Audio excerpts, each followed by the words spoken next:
పెద్దపల్లి జిల్లా రామగుండం నియోజకవర్గం ఎమ్మెల్యే రాజ్ ఠాకూర్ మకాన్ సింగ్ ఆదేశాల మేరకు Ramagundam corporation Congress party floor leader Mahankali Swamy పర్యవేక్షణలో గోదావరికని పీజీ కాలేజ్ గ్రౌండ్ ని బ్లేడ్ ట్రాక్టర్తో వాకింగ్ ట్రాక్ మరియు గ్రౌండ్ లో ఉన్న పిచ్చి మొక్కలను తొలగిస్తూ సదులు చేయడం జరిగిందని ఎమ్మెల్యే రాజ్ ఠాకూర్ గారికి మహంకాళి స్వామి గారికి PG college ground walkers association తరపున కృతజ్ఞతలు తెలుపుతున్నామని ఈ సందర్భంగా మాట్లాడుతూ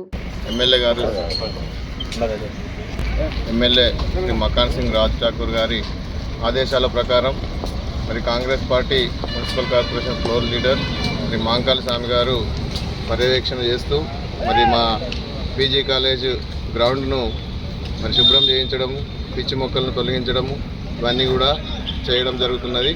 ఈ మధ్య కాలంలో ఎమ్మెల్యే గారు పీజీ కాలేజీని సందర్శించిన క్రమంలో ఎవరి ప్రమేయం లేకుండానే, ఎవరు చెప్పకుండానే ఇవన్నీ కూడా గమనించి మరి ఈ క్లీన్ చేయించాలనేటువంటి ఉద్దేశం కొద్దీ ప్రత్యేక చొరవ తీసుకొని ట్రాక్టర్ను పంపించి మరి మహంకాళి స్వామి గారి ఆధ్వర్యంలో ఈ కార్యక్రమం జరుగుతున్నది. మరి మేమందరం కూడా చాలా సంతోషిస్తున్నాం. ఎందుకంటే ఇక్కడ పిచ్చి మొక్కలు మరియు ఈ ట్రాక్ కూడా కొంత కంకర అది ఉన్నది, దాన్ని కూడా కొంచెం మెత్తటి మట్టి పోయించినట్టయితే ఇంకా బాగుంటుందనేటువంటి మేము వ్యక్తం చేస్తున్నాం.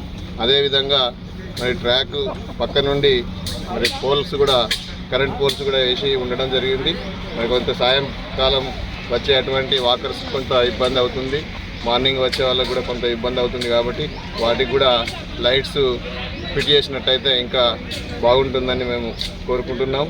అదేవిధంగా ఈ కాలేజు అసోసియేషన్, వాకర్స్ అసోసియేషన్ చాలా కార్యక్రమాలు కూడా చేపడుతుంది. మరి మేము దీనికి రామగుండం ఎమ్మెల్యే గారికి ప్రత్యేకమైనటువంటి ధన్యవాదాలు తెలియజేస్తున్నాం. మరి ముందు కూడా మాకు ఇలాంటి సహాయ సహకారాలే అందించాలని మేము పీజీ కాలేజ్ వాకర్స్ అసోసియేషన్ తరఫున కోరుకుంటున్నాం. ఈ సందర్భంగా మరి మహంకాళి స్వామి గారు వచ్చి ప్రత్యేకంగా పర్యవేక్షణ చేసడం వారికి కూడా ప్రత్యేకమైనటువంటి ధన్యవాదాలు తెలుపుతున్నాం.